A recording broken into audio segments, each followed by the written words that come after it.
ce matin remercier tous ceux qui s'occupent de désinfecter, n'est-ce pas, cet espace après chacune de mes interventions. Que le Seigneur vous bénisse et qu'il vous garde dans sa bonne main. Et je voudrais vous saluer tous dans le nom du Seigneur Jésus-Christ et me réjouir, n'est-ce pas, que nous soyons là, qu'il y ait plusieurs des personnes, mais surtout les enfants que j'ai revus aujourd'hui. Et c'est un grand sujet de joie. Nous avons parlé de la famille, et ceci est le mois de la famille. Nous en avons tous convenu. Et pour cette troisième prédication sur la famille, nous avons choisi pour thème soutenir la famille sans être écrasé. Parce que nous pouvons soutenir un mur qui tombe, et être incapable de réussir à le soutenir et finalement être écrasé par le mur qui s'écroule sur nous. Et ce message aujourd'hui a pour but de replacer l'ensemble des valeurs auxquelles nous adhérons dans une échelle qui est celle du Seigneur. Nous avons vu lors des deux premiers messages que la mission que le Seigneur nous donne dans notre famille, c'est de l'aimer, aimer la famille, donc aimer notre famille dans laquelle nous nous trouvons, être un modèle dans la famille, conduire cette famille au Seigneur et en fait créer un cadre de vie épanouissant pour tous ses membres. Je devrais dire pour nos familles, parce que chacun de vous est membre de plusieurs familles. Et dans chacune de ces familles, il s'agit justement de travailler à créer un cadre de vie épanouissant pour tous les membres, sachant que le véritable épanouissement pour nous est dans la réalité, dans la vérité, c'est l'épanouissement que le Seigneur Jésus-Christ donne à travers lui. Nous avons donc discuté des valeurs de la famille, les valeurs qui sont en quelque sorte des idéaux à atteindre, des idéaux qui sont dignes d'être défendus, des buts appréciables au plus haut point par le Seigneur. Et comme je l'avais déjà dit, il convient de les classer selon leurs priorités. D'où la notion d'une échelle de valeurs. Alors, l'échelle des valeurs pour l'enfant de Dieu que nous sommes, que vous êtes, ou bien que certains parmi vous luttent pour devenir, quoi que ce soit quelque chose qui se trouve vraiment à la portée de chacun, puisque Jésus ouvre la porte. Et il attend qu'on lui dise « Oui, je veux te servir, je veux me laisser gagner entièrement par toi pour devenir son enfant. » Eh bien, l'échelle de valeurs a au sommet de cette échelle de valeurs pour le chrétien les intérêts de Dieu. Dieu a des intérêts et il veut que ces intérêts soient classés en premier lieu. C'est pour ça qu'il y a ce premier commandement qui dit d'aimer Dieu de tout notre cœur, de toute notre force, de toute notre âme, donc au plus profond de nous-mêmes, de toute notre pensée, donc avec notre intelligence, le temps de méditation avec Dieu. Il aimerait que le moment avec lui soit plus important que les moments où nous réfléchissons à autre chose. Et le Seigneur dit dans l'évangile de Luc au chapitre 14 au verset 26, donc il dit en Luc 14, 26, oui, « Si quelqu'un vient à moi sans me préférer à son père, à sa mère, à sa femme, à ses enfants, à ses frères et à ses sœurs, et même à sa propre vie, il ne peut être mon disciple. » Donc, le Seigneur se place immédiatement au-dessus de la famille, et des intérêts de la famille. Et bon, il y a des hommes très intelligents qui lisent ces versets et qui disent, vous voyez, on n'a pas dit à son mari, hein? Ils le disent à leur femme, hein? Tu vois, on n'a pas dit à son mari, donc le mari est... Mais non, mais à l'époque, c'est comme cela qu'on s'exprimait. Mais si on dit à sa femme, il faudrait déjà ajouter vous-même immédiatement à son mari. Et le Seigneur se place, comme je le dis, je le répète, au-dessus de nos intérêts familiaux. Donc les premiers intérêts sont ceux de Dieu. Et il faut que ces intérêts-là soient préservés. Il faut que la volonté de Dieu dans notre vie, ce que Dieu attend de nous, que nous le fassions réellement avec la force que Dieu donne. On peut faire des erreurs, n'est-ce pas? Mais il faut que les intérêts de Dieu soient absolument, absolument préservés et protégés sur le sommet de cette échelle de valeur. En deuxième lieu, il y a l'existence autonome et responsable du croyant. Le croyant doit exister. Il ne doit pas se dissoudre dans l'ensemble de ses responsabilités, des choses qu'il a à faire, mais il faut qu'il existe. Et vous savez, nous cherchons tous, d'une manière ou d'une autre, à marquer à notre façon notre passage sur la terre. Nous cherchons à marquer notre différence, et de bien des manières, parfois maladroitement, mais nous sommes contents d'exister. Et je vois des profils WhatsApp qui sont constamment renouvelés. Je ne sais pas si on appelle cela des profils, des statuts. Voilà. Hein? Maintenant, n'allez pas tous me bloquer parce que je regarde les statuts, hein, de WhatsApp. Je vois des statuts qui sont très très spirituels, n'est-ce pas, qui donnent envie de servir le Seigneur. Donc, je suis plutôt édifié par vos différents statuts.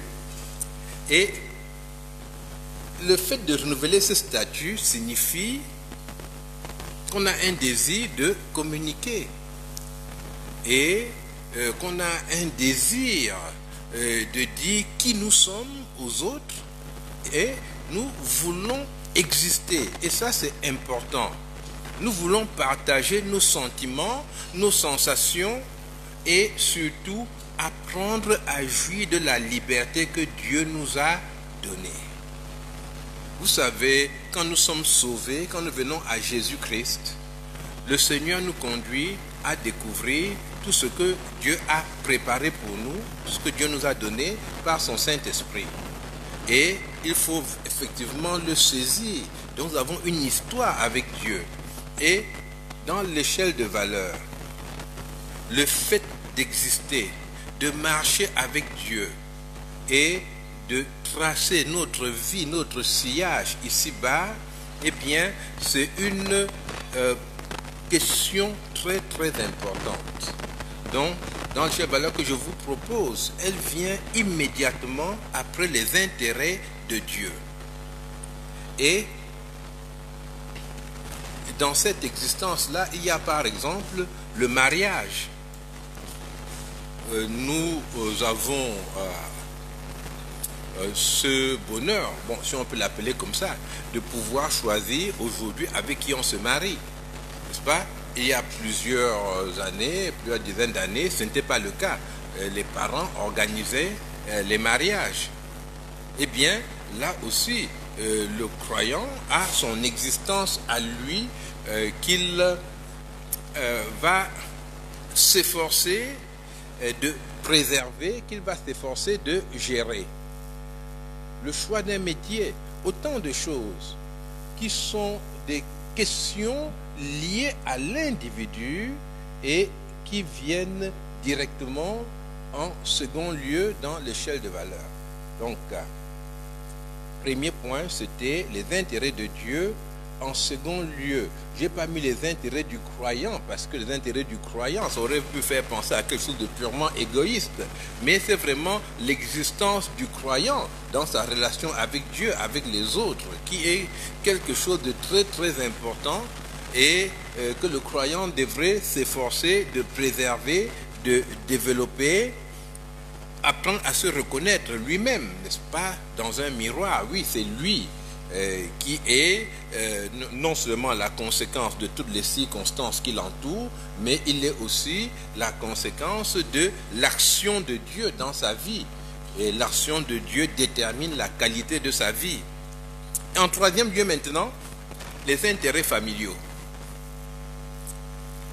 Alors, je vais me limiter à ces trois éléments de l'échelle de valeur. On pourrait continuer.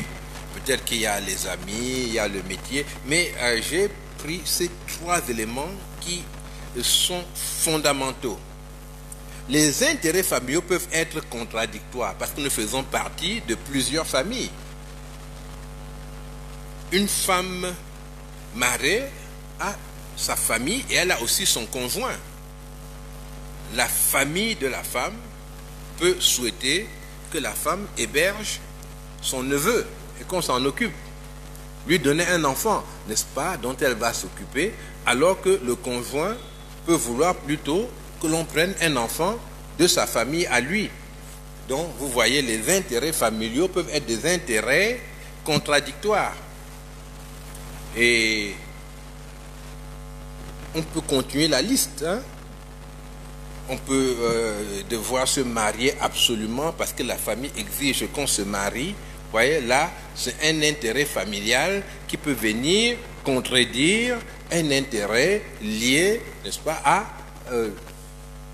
ma liberté que j'ai en Jésus-Christ et lié à des intérêts qui me sont personnels et que je trouve très, très utiles pour ma vie. Alors, dans tout cela, je voudrais que nous regardions ce qui est important dans cette échelle de valeur.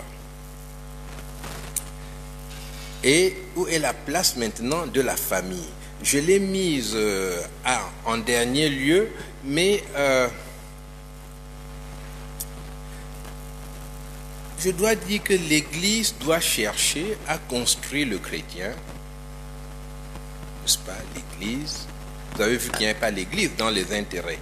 L'Église peut intervenir dans les intérêts de Dieu, mais maintenant l'Église, n'est-ce pas, dans laquelle nous nous trouvons, par exemple, l'Église qui est l'expression imparfaite, mais visible de Christ, l'expression imparfaite et visible d'une réalité invisible et parfaite qui est Jésus-Christ. L'Église est le corps de Christ. Donc, nous devons chercher à construire le chrétien et à lui inculquer le sens des priorités en donnant à chaque intérêt sa place dans l'échelle des valeurs que le Seigneur propose et en donnant aux croyants les éléments pour arbitrer entre les intérêts conflictuels. Donc, le but de l'Église, justement, c'est de conduire le croyant à une maturité en sorte qu'il puisse arbitrer parmi ces intérêts-là en respectant l'échelle de valeurs qui met Dieu tout en haut, qui met ensuite l'existence de l'individu, la gestion de l'individu qu'il fait de sa vie avec Dieu et en troisième lieu, la famille qui est très très importante. L'Église doit donc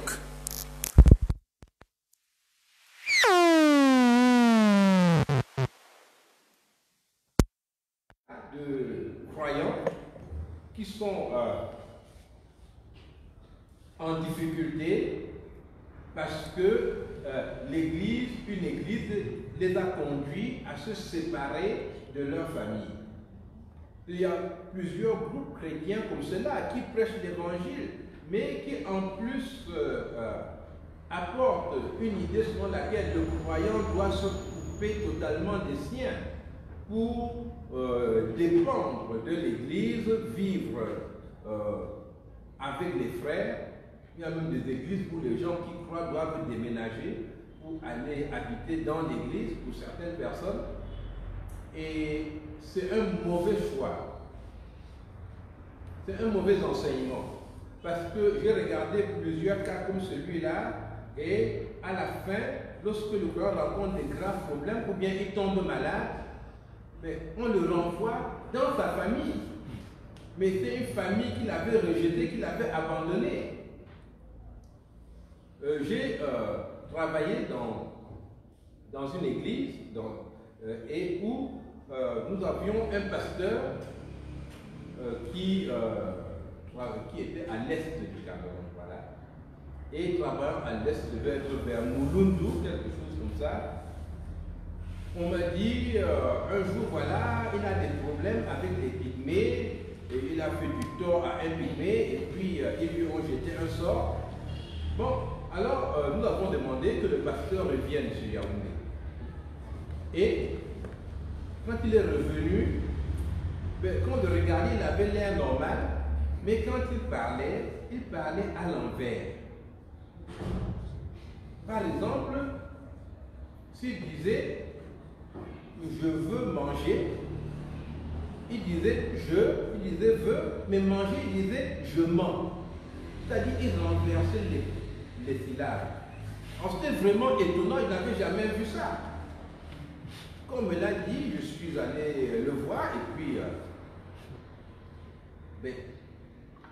j'ai parlé avec lui, comment ça va, je vais bien, mais dès qu'il y avait un mot avec plusieurs syllabes, il les mettait totalement à l'envers. Par exemple, le commencement, il allait dire le commencement, c'est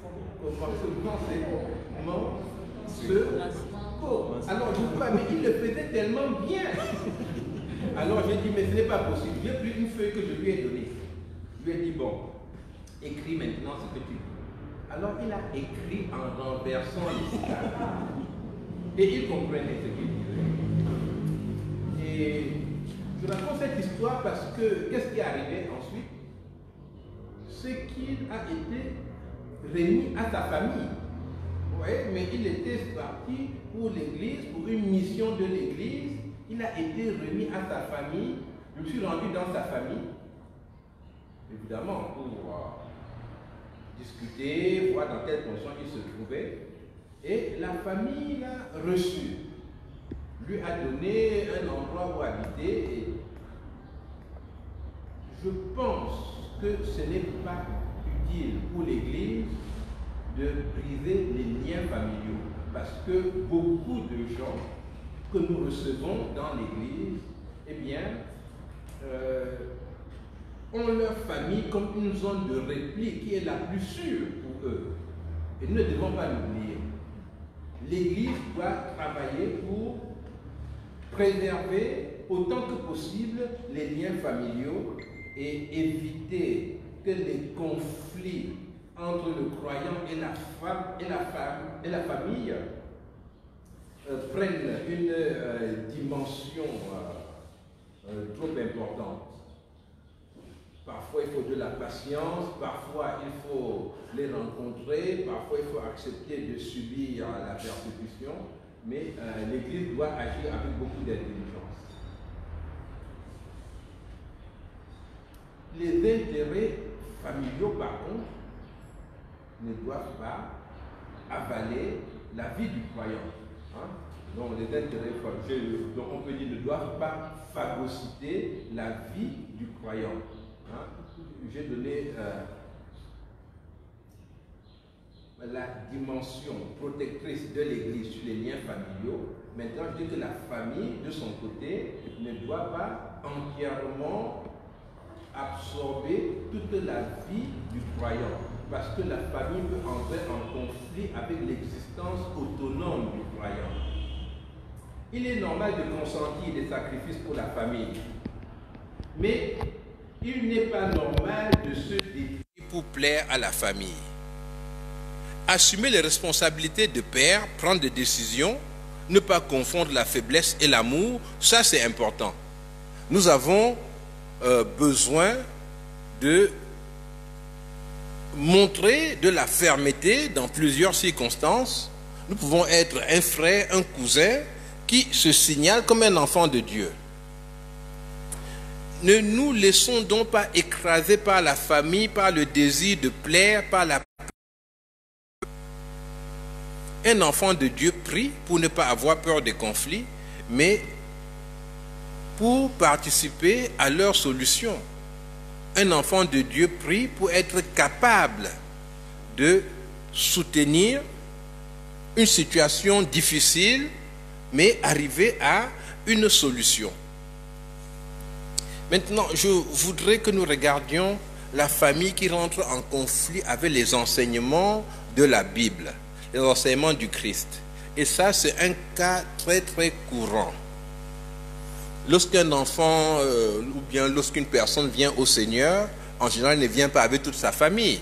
Et cela conduit à une situation tendue sur le plan de la maison. Et ces pressions familiales-là sont l'occasion pour le chrétien d'affirmer sa foi et de la partager.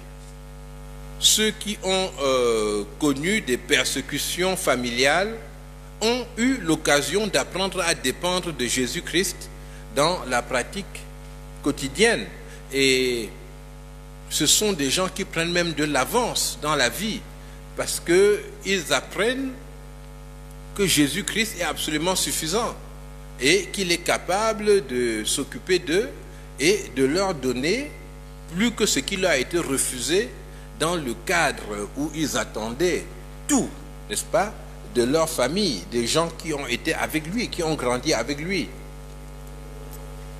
Par exemple, les familles ignorent tout de la liberté de religion, n'est-ce pas? Beaucoup de familles vont imposer aux enfants de faire partie de la même dénomination et d'avoir les mêmes croyances. Et ces exigences de la famille ne sont pas toujours fondées sur le Seigneur, et pour plusieurs raisons. La première raison, c'est que les parents ou la famille n'ont parfois pas de convictions chrétiennes fondées. Dans beaucoup de familles, surtout dans notre pays, nous avons des parents qui font partie d'églises qui se sont installées par la colonisation.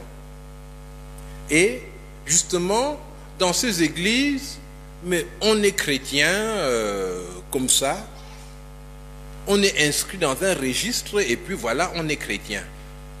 Ça peut aider, ça peut donner des relations. Et parfois même, dans ces églises, les membres sont en même temps des membres d'autres systèmes de croyances. Par exemple, de croyances traditionnelles, avec un culte traditionnel, ou bien les membres n'ont pas ouvert leur cœur à Jésus-Christ.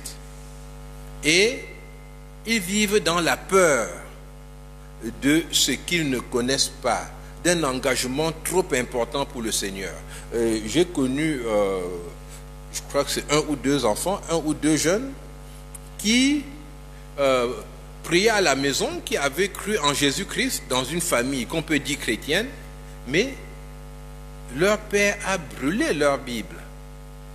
Alors, un père, un chrétien qui brûle la Bible, je veux dire, il brûlait la Bible parce que son fils la lisait trop.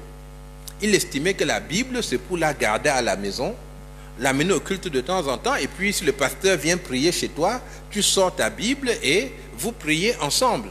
Mais il ne pensait pas que la Bible pouvait être utile pour l'enfant qui avait trouvé que c'était un livre de vérité et qui s'était confié en lui. Donc, les parents n'ont parfois pas suffisamment de convictions chrétiennes, la famille n'a pas de convictions chrétiennes, et la famille a ses organisations à elle. Parfois, le chrétien ne peut pas y participer. Il appartient à l'enfant de Dieu de se poser comme enfant de Dieu, comme une personne autonome qui veut marcher avec Jésus-Christ.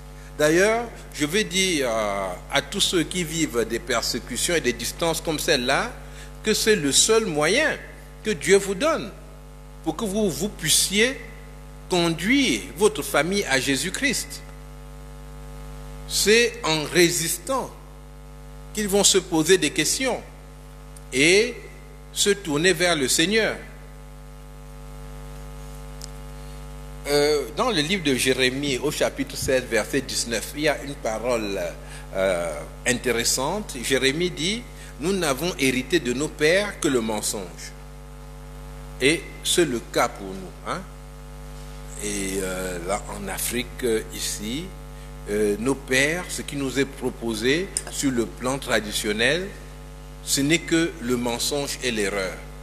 La vérité est venue par Jésus-Christ et il importe que nous soyons clairs vis-à-vis de ces questions. La deuxième raison pour laquelle la vie de la famille ne peut pas être le bon avis, n'est-ce pas, lorsque nous parlons des choses de Dieu, c'est que la famille n'a pas un avis qui est dirigé par le bien de l'enfant. Dans beaucoup de cas, ce qui importe pour la famille, c'est le qu'en dira-t-on. C'est la situation sociale. Une fille est enceinte, qu'est-ce qu'on doit faire? Hein? Qu'est-ce qu'on va dire si on arrive à se débarrasser de la grossesse au moyen d'un péché, n'est-ce pas? Alors, après on va arranger avec Dieu. Voilà la situation de la famille. La famille réagit par conformité à un modèle du monde. Et ça, c'est un problème. Par exemple, devenir riche, n'est-ce pas? Bon, la Bible n'a pas interdit cela. Mais quand on dit devenir riche, le modèle parfois, pour beaucoup de familles, mais c'est même le féman, n'est-ce pas? Celui qui arrive à tromper des gens, à s'enrichir, le bandit, mais pourvu qu'on puisse obtenir quelque chose. Ça peut être dans une vie totalement de corruption et il faut qu'on arrive, n'est-ce pas, à tirer son épingle du jeu. Et là, ce n'est pas le bien de l'autre. C'est, je le dis encore, la conformité à un modèle mondain. C'est pour cela que l'enfant de Dieu ne peut pas se mettre sous la direction de la famille. Il est appelé à être un modèle de Dieu dans sa famille, à soutenir sa famille, mais sans se laisser gérer par la famille, parce qu'il a une autre source de direction qui est Dieu lui-même. Et cette source de direction-là le conduit à veiller aux intérêts de Dieu. Cette source de direction-là le conduit aussi à veiller à ses intérêts propres en relation avec Dieu, c'est-à-dire cette existence autonome qui lui permet d'être un adulte devant Dieu et dans le monde, et à marquer son passage ici-bas. Maintenant, je voudrais, par rapport à la famille, aborder ce dernier point, qui est un point extrêmement délicat sur le plan doctrinal, et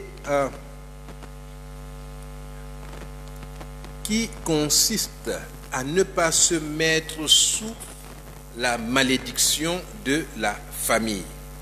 C'est la malédiction qui pèse sur la famille. Alors, il existe des malédictions familiales.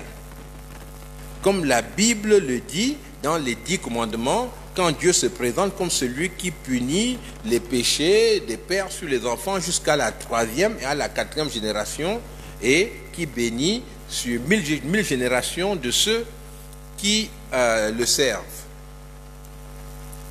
Bon, on a appelé ça les liens ancestraux. Hein? Et pour couper ces liens-là, il faut être avec Jésus-Christ.